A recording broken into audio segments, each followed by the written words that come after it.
All right, welcome back. So we're going to hit number 5 in a little bit. I'm going to do number 6 for right now, but I'll put it back in there. Okay, so determine the amount of work needed to drain a hemispherical pond with a depth of 4 meters. A recent drought has reduced the level of the pond to only 3 meters, though. Draw a coordinate system and sketch the system with respect to your coordinate system. Set up the work integral, solve it, and then we give you some information here. Okay, so this is not the easiest problem in the world to do. Okay, so what we're going to do here is we're going to draw a little picture so we can kind of work some things out. Okay, so we have a hemispherical pond. Here's the level 4. Okay, but here's 3 because we have a drought. Okay, that's water. All right, so we are trying to figure out how to pump it out. So we got to get all this water to this level so it pumps out. Okay, so remember, work is equal to force times distance, right? Okay, so force, what are we going to do with force? It's a weight, right? Force is a weight. So we are in the metric system now, so thank God for that. But we're going to be needing some newtons here. And what we're going to do with force is we're going to say that this is going to be the density. Technically, we're using the mass density here rather than the force density. So instead of pounds per cubic foot, we're using kilograms per meter cubed. Okay, so this is going to be kg per meter to the third. Okay, which means we have to multiply by g, right? That'll do that. So gravity times your mass is equal to your weight. Okay, right? You guys have been in physics. How many times have you written this for physics, right? Mg is equal to your force. Okay, and to get rid of the meters cubed, we're going to have to multiply by a volume. Okay, and then times distance. All right. So the distance isn't going to be too bad. All right, we're going to be pretty much we're going all the way up to 4 here. So if the water's at this level, right, we're just going to be moving at 1 unit. But if the water's down here, right, it's got to go 2 units. If the water's down here, it's got to go 3 units. And for the water at the bottom, it's going to go all the way up to 4. So the way we're going to model the distance is we're going to say 4 minus y. Okay, so if y is 0, that's all the way down here. It's got to go all the way up to 4. If y is 2, then we have to go 2 units up. If y is 3 at the top, we have to go 1 unit up. Okay, so that's my distance problem. All right. Now the volume, well, it's a hemisphere, right? Hemisphere. So that's great that we have this, but there's clearly going to be, right, more water here than there is going to be down here. So we're going to have to account for that. Okay, so you can't just take the whole mass and say we're going to move it, because if you do that, like if you took a sphere of water, a snowball, that's a sphere of water, and I threw it at somebody, well, all the mass here is pretty much traveling at the same time, and it's whatever it's going to do. So we could just take the mg here and then multiply it by the distance, and that would be the amount of work done when we threw the snowball. But pumping water out of a pond is a little different. So we have to account for the fact that there's less water here and more water there. And what we're going to do is we're going to figure out the volume here. And that looks like a volume of revolution. Sandy, you'd be so happy to hear that. So let's go ahead and set that up. We're going to get, right, a sliver here. Okay, we're revolving around the dy here. So this is going to be a dy, and we're revolving it around. So that's going to be a cylinder, right? It's a method of washers. So at least it's the nice one, right? We don't have to do shells. Okay, so here we go. We're going to say, well, method of washers. That's going to be the volume is equal to pi r squared h, right? So that's pi, and then we have to go out here, right? The radius, that's x. So pi x squared, and then my h's are my dy's. All right, and we're just going to integrate that. What are we integrating here? What are we trying to find? We're trying to find the volume. Does the water go up to 4? No, it only goes up to 3. So we're going to integrate between 0 and 3. This 4 here is going to take care of the distance that we're moving it. Okay. So what we're going to have here, we have density. Okay, that's usually abbreviated as rho. Okay, that's my rho. Sorry. Times gravity. That's just g. Okay. Times pi. Okay. Integral, and then my volume is going to be in here.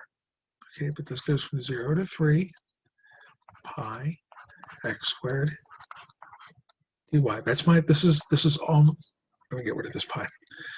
This is my volume, and then my distance, right?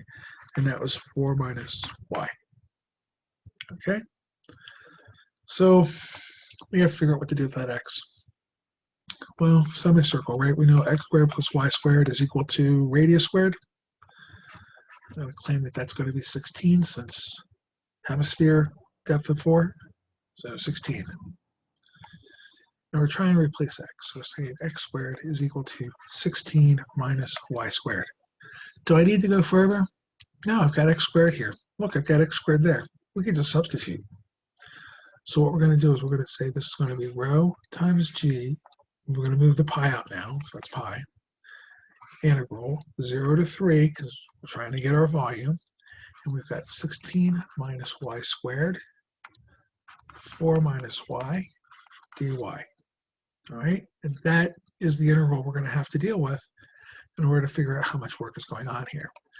I recommend don't worry about the rho and the g for right now. We can wait on that one. So here we go. We have rho times g times pi, and then we have to integrate. Well, I mean, I guess we could do a u substitution here, but I'll tell you what. Why don't we just do this? 64, right? 16 times 4 is 64.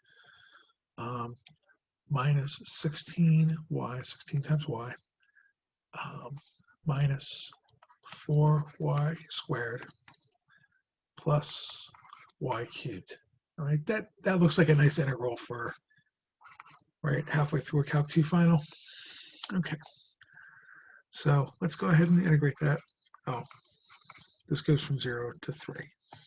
Okay, so we end up with 16y minus 16 times y squared over 2 minus 4y cubed over 3 plus 1/4 y to the 4th from 0 to 3.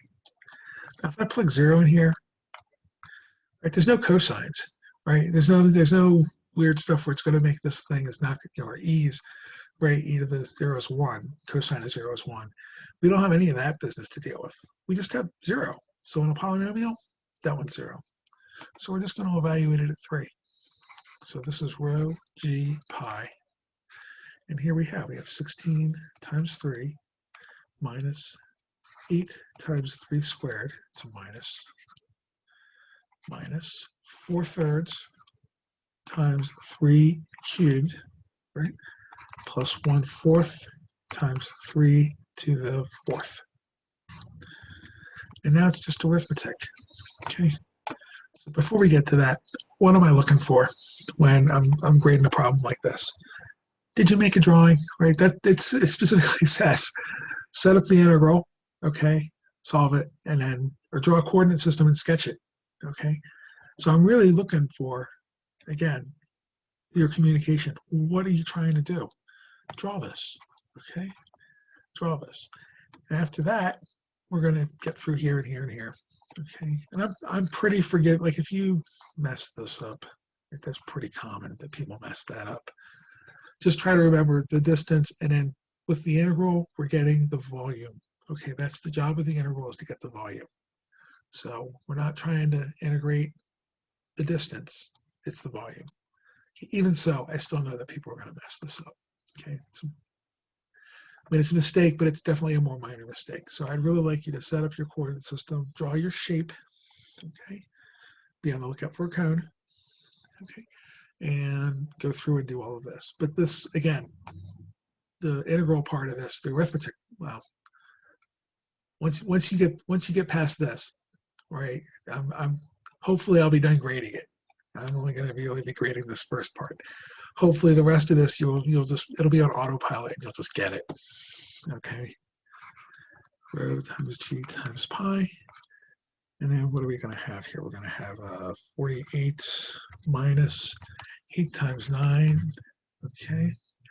Minus one of these threes is going to cancel. So we have squared is 9 minus 4 times 9 is 36. And then plus 1/4 times 81. Okay. Hopefully that's a positive number. If it isn't, we got some explaining to do here. All right, we got 48 minus 72 minus 36 plus 81 over 4. Fingers crossed. Wait a minute, what happened?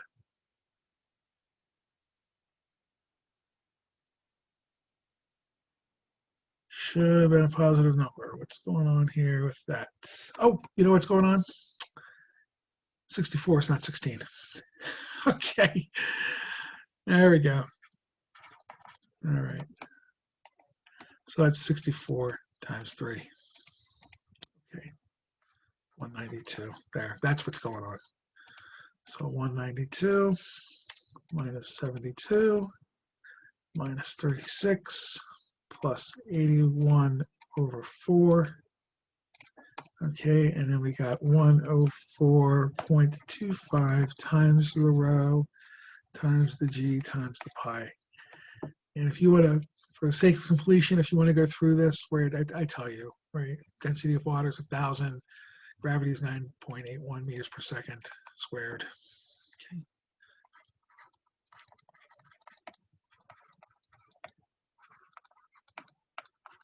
We're going to leave the pi as pi. I don't know why that gets special treatment, but there it is. So times 1,000 times 9.8. Last time I taught this class, I had several students tell me, we haven't had physics yet, so we don't know. Okay, fair enough.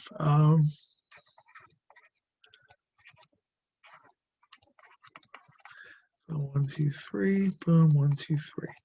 So let's multiply by pi just for the sake of it.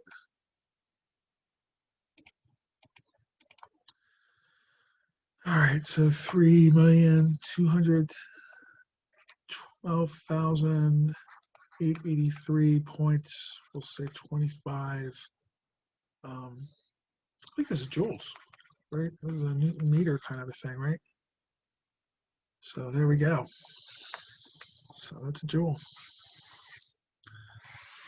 So what is that? 3 times 10 to the 6th, 3.2 times 10 to the 6th megajoules. Okay, so if you're designing your pump or you're selecting your pump to be able to drain this pond, you want one that can put out at least this much energy. Okay, so that's how you solve this one. I haven't really decided which kind of work problem you're going to get yet. This one is, these are nice. Okay, they really are. They're nice. But like I said, I don't know exactly which one you're going to get yet. And I'm partial to coming up with probably a very similar problem to this one. Okay. So let's let that go. And then we'll do some improper integrals next, I think, or not improper, indefinite.